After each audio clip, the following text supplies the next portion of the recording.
तो आज टॉपिक है मानव जनन तंत्र बा ह्यूमन रिप्रोडक्टिव सिस्टम। आज आम पुरुष आ स्त्री उभय जनन तंत्र विषय रे अध्ययन करिबा। तो प्रथमे आम बुझिबा पुरुष जनन तंत्र विषय रे।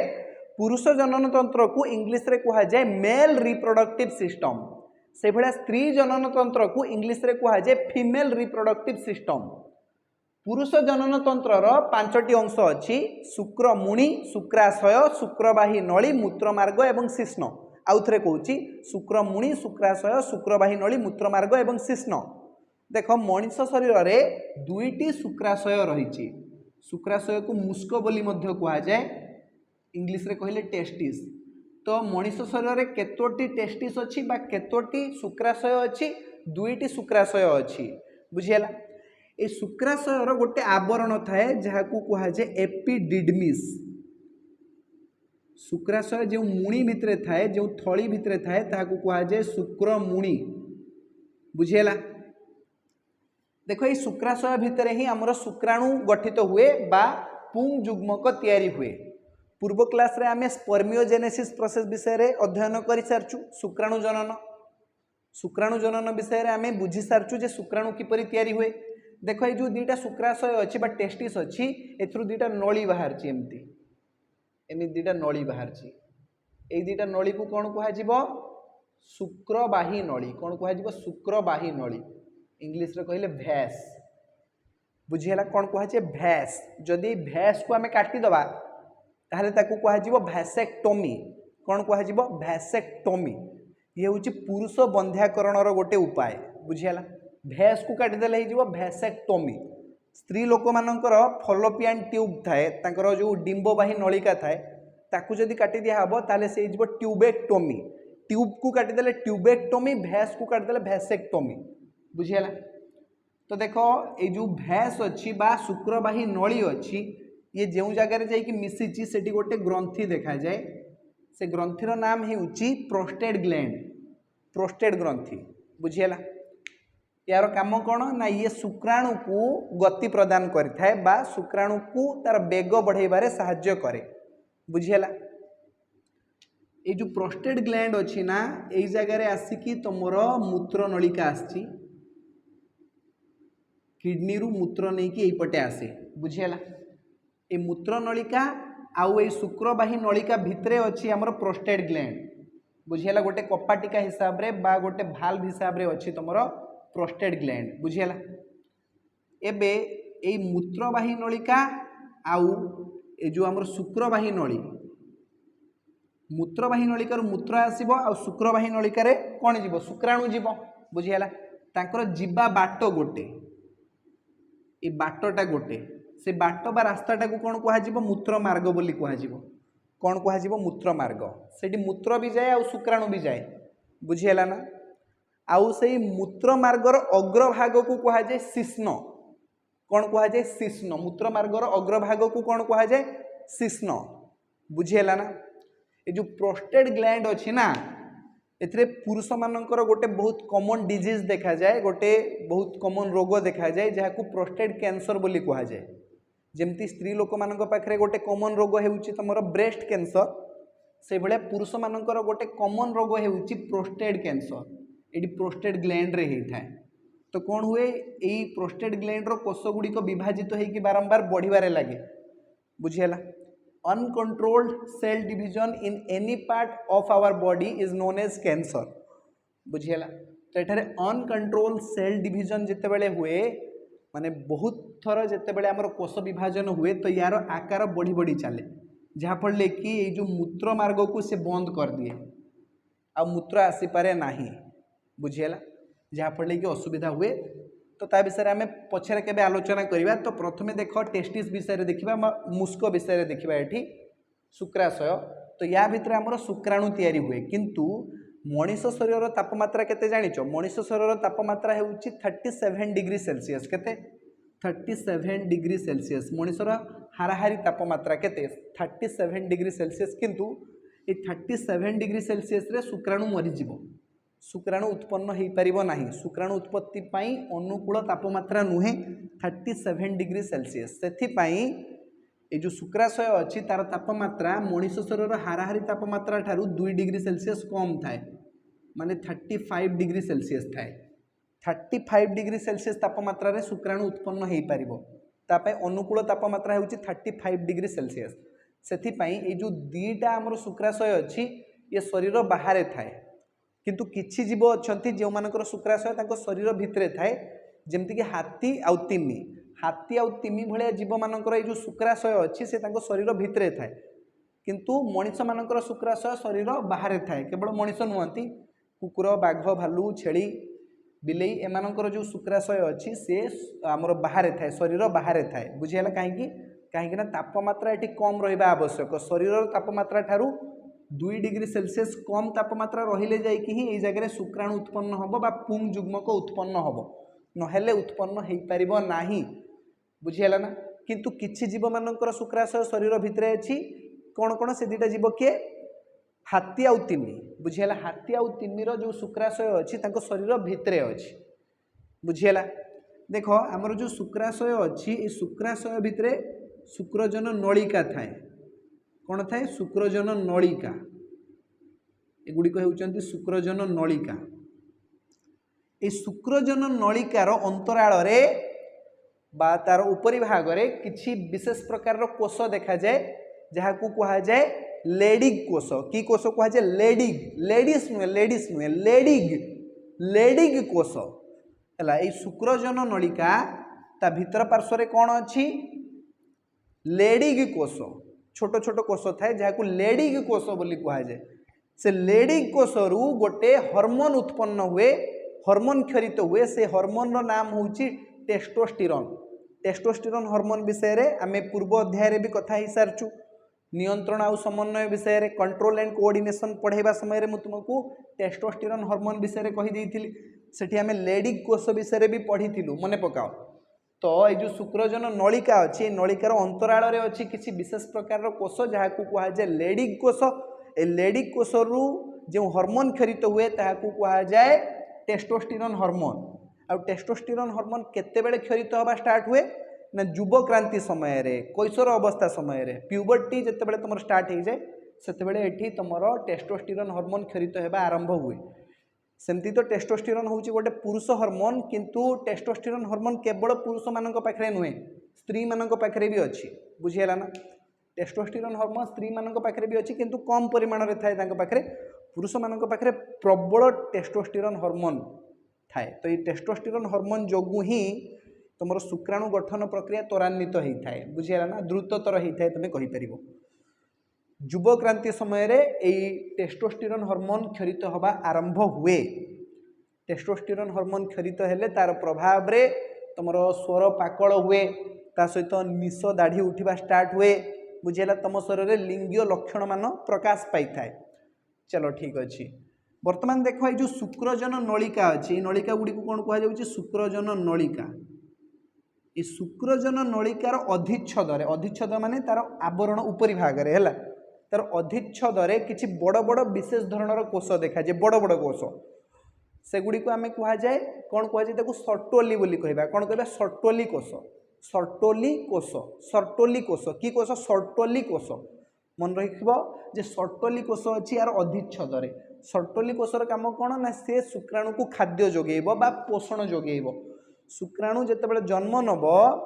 ताकू बढ़ेवा खाद्य आवश्यक हम से खाद्य से कौटू पाइब ना सर्टोली कोष पाखर सर्टोली कोष अच्छी कौटी ना ये जो शुक्रजन नलिका अच्छी से नलिकार अधिच्छदे अच्छी बड़ बड़ कोष जहाँकि शुक्राणु को खाद्य जोगाए बा पोषण जोगाए बुझीगला एतिकी तो बुझीपार शुक्राशय बुझीपार शुक्राशय उपरे गोटे मुणी अच्छी शुक्राशय जो मुणी भितर अच्छी ताकू कह जाए शुक्रमुणी तो शुक्रमुणी बुझीपार एबे देख शुक्रबाही नली ये जो शुक्रबाही नली अच्छी या भितर शुक्राणु गति करिवो शुक्राणु तैयारी हो सारिबा परे ये शुक्रबाही नली भितर देकी गति करिवो तापर से मूत्र मार्ग देकी शिश्न देकी बाहर को बाहरी जीव बुझीगला ना तो पुरुष शरीर शुक्राणु बाहर करने बहुत इजी जिनस होता है जितेबाला कि स्त्री शरीर सहजरे डिंबाणु प्राप्त करा जाई परिबो नाही कहीं डिंबाणु गतिशील नुहे शुक्राणुर लांज अच्छी से बाहर की पलैब बुझीगला शुक्राणु को गति प्रदान करिवो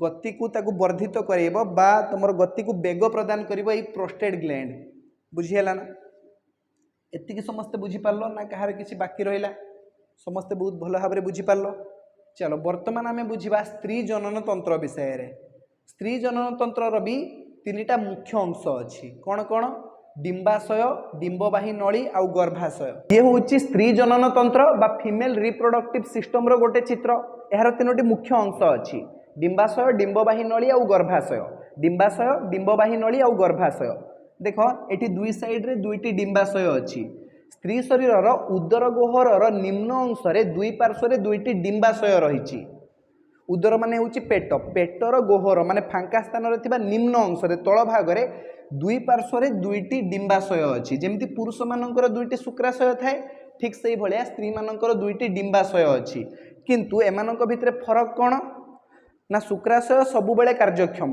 दुईटी शुक्राशय एका संगे कार्यक्षम किंतु डिंबाशय दुईटी एका संगे कार्यक्षम नुहंती बुझीगला शुक्राशय शुक्राणु उत्पन्न हुए डिंबाशय डिंबाणु उत्पन्न हुए डिंबाशय जायक अधिच्छेदरु डिंबाणु बा स्त्री जुग्मक उत्पन्न होता है किंतु यही दुईटी डिंबाशय एका संगे कार्यक्षम नुहंती शुक्राशय दुईटा एका संगे कार्यक्षम किंतु डिंबाशय दुईटा एका संगे कार्यक्षम नुहंती अर्थात जदि जानुआरी मासरे लेफ्ट साइड रो डिंबाशय डिंबाणु प्रस्तुत करिवो तेबे फेब्रुआरी मासरे राइट साइड रो डिंबाशय डिंबाणु प्रस्तुत करिवो मार्च मासरे पुणी लेफ्ट साइड रो डिंबाशय डिंबाणु प्रस्तुत करिवो एप्रिल मासरे पुणी राइट साइड रो डिंबाशय डिंबाणु प्रस्तुत करिवो एमाने अल्टरनेटिवली काम करिवे जदि लेफ्ट साइड रो डिंबाशय काम करूची तेबे राइट साइड रो डिंबाशय आउ कार्य करिवो नाही अल्टरनेटिवली से माने कार्य करंती बुझियला ना आउ डिंबाशय रे डिंबाणु उत्पन्न हो सारिबा परे ताहा एई ओभारी रो प्रेशर जोगु बा डिंबाशय रो चाप जोगु किछि मात्रा रे ऊपर को उठे जहा फले कि सी एई फोलोपियन ट्यूब भितर को पळे आसे बा डिंबवाही नली भितर को पळे आसे ए नली को आमे कहिबा डिंबवाही नली ए नली को कोन कहा जाय डिंबवाही नली बुझियला दुईटी हमर डिंबवाही नली अछि तमे देखि पारछो ए दुईटी नली को आमे कहिबा डिंबवाही नली काहे कि ना एमाने डिंबाणु को परिवहन करती एमानक भितर देकी डिंबाणु गति करि थाए देखो सेमती तो डिंबाणु रो मोशन न थाए तार गति न थाए शुक्राणु मोशन करि परिबो किंतु डिंबाणु ए फोलोपियन ट्यूब पर्यंत आसी परिबो ओभारी रो प्रेशर जोगु बुझिहेला ना तो ये फोलोपियन ट्यूब को आसिकी से अपेक्षा करिके रहिबो शुक्राणु को जदि शुक्राणु आसिला तो से ता सहित मिसिकी जाइगोट फॉर्मेशन करिबो बा जुग्मज तैयारी करिबो पुंग जुग्मक आ स्त्री जुग्मकर मिलन को कहा जाए समायन बा फर्टिलाइजेशन तो यही जगह ए फोलोपियन ट्यूब भितरे ही माने डिंबवाही नली भितरे ही तुमर समायन हबो आ सेही जगह जुग्मज तैयारी हबो तापर किछि समय परे बा किछि दिन परे ए जुग्मजटा स्थानांतर हबो गर्भाशय भितर को बा यूटेरस भितर को ए यूटेरस भितर ही तुमर भ्रूण बढ़िबो बुझियाला ना तो प्रथमे आमे ओभारी विषय कथा हबा बा डिंबाशय विषय कथा हबा डिंबाशय कौन हुए ना डिंबाणु उत्पन्न हुए पुणी डिंबाशय दुई प्रकार स्त्री हार्मोन मध्य क्षरित हुए कौन कौन इस्ट्रोजेन और प्रोजेस्टेरोन डिंबाशय दुईटी स्त्री हार्मोन क्षरित हुए कौन कौन इस्ट्रोजेन और प्रोजेस्टेरोन इस्ट्रोजेन रो काम कौन इस्ट्रोजेन रो काम हेउची एहा स्त्री शरीर रे लिंगीय लक्षण मान प्रकाश करिथाए इस्ट्रोजेन हार्मोन रो काम हेउची स्त्री शरीर रे लिंगीय लक्षण मान प्रकाश करिथाए किंतु प्रोजेस्टेरोन हार्मोन हेउची गोटे विशेष प्रकार हार्मोन एहा को कहा जाय गर्भावस्थार हार्मोन एहा केवल गर्भावस्था समय रे ही क्षरित होइथाए बुझिहेला ना गर्भावस्था समय रे स्त्री लोक मानकर गर्भावस्था समय रे एही हार्मोन रो विशेष भूमिका रहिछि सेति पई प्रोजेस्टेरोन हार्मोन को कहा जाय गर्भावस्थार हार्मोन बुझिहेला दुईटी हार्मोन अछि स्त्री मानकर इस्ट्रोजेन हार्मोन और प्रोजेस्टेरोन हार्मोन मने रहिबो चलो वर्तमान आम आगु को जीवा देखो यही हार्मोन विषय में आम पूर्व अध्याय आलोचना कर सारचु नियंत्रण और समन्वय अध्याय आम आलोचना कर सारचु तुम पूर्वर इस्ट्रोजेन आउ प्रोजेस्टेरोन हार्मोन को चिन्हिच एमती नुहे तुम यही अध्याय नुआ शुणुच बुझीगला ना तो वर्तमान देख ये जो आमर डिंबाशय अच्छी ये डिंबाशय आमर डिंबाणु उत्पन्न हुए केमिति ना डिंबाणु जनन प्रक्रिया तुमको पूर्व क्लास रे ही बुझे देइथिली बहुत भल भाव में आम डिंबाणु जनन को आलोचना कर सारचु तो देख ये जो डिंबाणु उत्पन्न हुए केमिति उत्पन्न हुए ना प्राथमिक अवस्था से जो डिंबाणु ये तुम प्राथमिक फलिकल हिसाब से देखा जाए बुझीगला प्राथमिक फलिकल तो प्राथमिक फलिकल वर्धित होकर द्वितीयक फलिकल परिणत हुए पुणी द्वितीयक फलिकल वर्धित होइकि बा परिपक्व होइकि ग्राफियान फलिकल ले परिणत हुए। तो देख प्राइमरी फलिकल बा प्राथमिक फलिकल ये ही जीव द्वितीयक फलिकल आ ये ही जीव ग्राफियान फलिकल। जो ग्राफियान फलिकल अच्छी एथिरे ही तुम परिपक्व डिंबाणु थाए। परिपक्व डिंबाणु माने पूरा पूर्ण वर्धित डिंबाणु थाए बुझीगला। से पूर्ण वर्धित डिंबाणु ही तुम समायन पे योग्य जी कि फलोपियन ट्यूब भितर को जाइकी बा डिंबवाही नली भितर को जाइकी शुक्राणु को अपेक्षा करिकी रही थाए बुझीगला। तो ग्राफियान फलिकल जो अच्छी ये डिंबोत्सर्ग परे माने डिंबाणु को छाड़ी दे सारिबा परे बा डिंबाणु आ शुक्राणुर समायन घटी सारिबा परे किंबा किंबा जदि समायन भी न घटुची ताहले डिंबाणु जाइकी सेठी अपेक्षा करिबा आ स्वतः से नष्ट होई जिवो आपे आपे नष्ट होई जिवो। तो डिंबोत्सर्ग होई सारिबा परे से परिणत होई जिवो कॉर्पस लुटियम हला। तो ये ग्राफियान फलिकल होई जिवो कॉर्पस लुटियम। कॉर्पस लुटियम रे परिणत होई जिवो बुझियला। ए कॉर्पस लुटियम रु ही तमरो गोटे हार्मोन क्षरित होता है से डिंबाशय भितर ही कॉर्पस लुटियम रु तुम हार्मोन क्षरित होता है प्रोजेस्टेरोन है। एक कॉर्पस लुटियम रु ही तुम प्रोजेस्टेरोन हार्मोन क्षरित होता है। मन रख लेखनीय खातार कॉर्पस लुटियम रु ही प्रोजेस्टेरोन हार्मोन क्षरित होता है। गर्भावस्था समय रे एई हार्मोन रो विशेष भूमिका जोगु एहाकू गर्भावस्थार हार्मोन बोली कहा जाए। एग्जाम रे तुम क्वेश्चन आस जाई पारे जे डैश हार्मोन को आमे गर्भावस्थार हार्मोन बोली कहबा तुम कहबो प्रोजेस्टेरोन हार्मोन। क्या कहबा प्रोजेस्टेरोन हार्मोन बुझीगला। तो एठी तुम डिंबाशय विषय रे बुझी पारलो ना कहार किसी डाउट रहिला। तो मु टिके डिंबाणुर गठन विषय रे तुमको कहि दउची। हमर जो डिंबाणु अछि धरा जो ये होची हमर डिंबाणु ए डिंबाणुर गोटे अधिच्छद अछि हला। ये होची डिंबाणुर निजस्व अधिच्छद ता ऊपर आउ गोटे आवरण थाए यहाँ को कहा जाए जोना पेल्यूसिडा। जोना पेल्यूसिडा ये आवरण को कौन कहा जाए एटा गोटे कठिन आ टाण आवरण यहाँ को कहा जाए जोना पेल्यूसिडा। जोना पेल्यूसिडा जोना पेल्यूसिडार बाहर आवरण रे किछि फॉलिकल कोष मान रही थांती।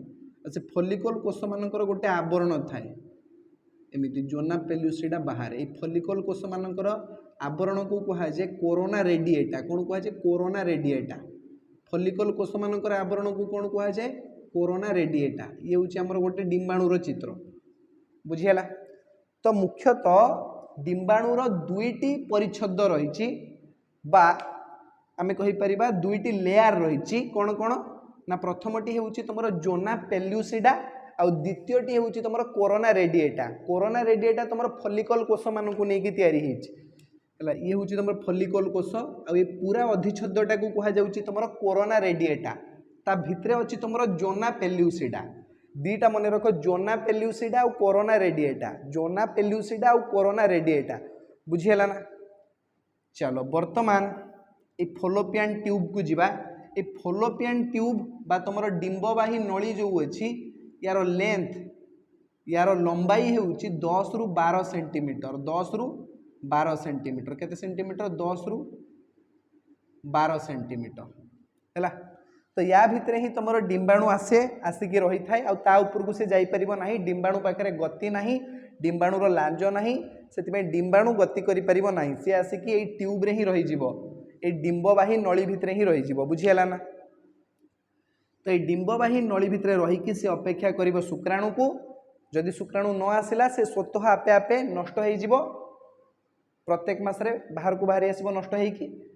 किंतु जदि शुक्राणु आसीगला ताहले से समायन करिबो बा फर्टिलाइजेशन करिबो आ सेई जगह रे भ्रूण तयारी करिबो। सेई जगह रे से जाइगोट तयारी करिबो बा जुग्मज तयारी करिबो। जुग्मजटा तुमर ट्रांसफर हबो गर्भाशय बा यूटेरस भितर को। एठी से भ्रूण रे परिणत हबो बुझीगला। आउ भ्रूण केमिति खाद्य ग्रहण करिबो कहा माध्यम रे खाद्य ग्रहण करिबो प्लासेंटा बाटे देइके। प्लासेंटा माने भ्रूणबंध हला। भ्रूण कहा पाखरु खाद्य ग्रहण करिबो भ्रूणबंध माध्यम रे। भ्रूणबंध बा प्लासेंटा बाटे देइकी से खाद्य ग्रहण करिबो। देखो ये जो गर्भाशय अच्छी आमर ये हूँ आमर गर्भाशय।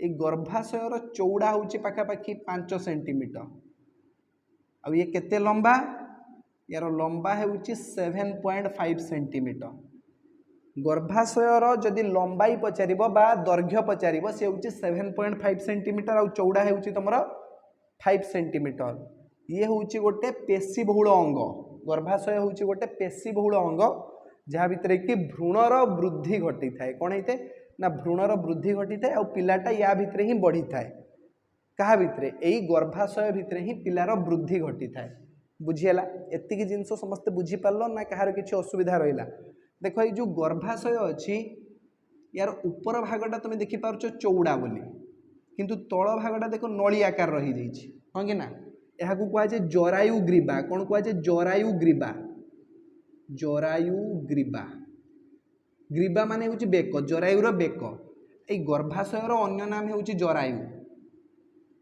गर्भाशयर अन्य नाम कौन जरायु बुझीगला तो ये तार तल भागटा तुम देखिपार नली भाया हो अणसारिया हो कहुच्छे जरायु ग्रीवा किंतु देखो ऊपर भागटा तार तुम देखिपार चौड़ा अच्छी बुझीगला तो ये जो फलोपियन ट्यूब तुम देखुच बा डिंबवाही नली देखुच से यही जो आमर डिंबाशय अच्छी से जगह से काहाली भाया हो जगह टी चौड़ा हो काहाली भाया हो किंतु गर्भाशय आड़ को गला बेलू से टिके पतला हो बुझीगला ना एतिक जिनस अच्छी आउ कि बेसी जिनस तुम ना या भल भाव में तुम प्रैक्टिस करदेव पढ़ीदेव बही किंतु निहाती पढ़ो है बही पढ़ा के छाड़ब ना जिते भी तुम लेक्चर देख वीडियोस देख नोट्स बनाओ बही पढ़ा के भी छाड़ब ना सबु बेले बही रु पढ़ नोट्स हजारे बनाओ किंतु बही पढ़ा अभ्यास के छाड़ब ना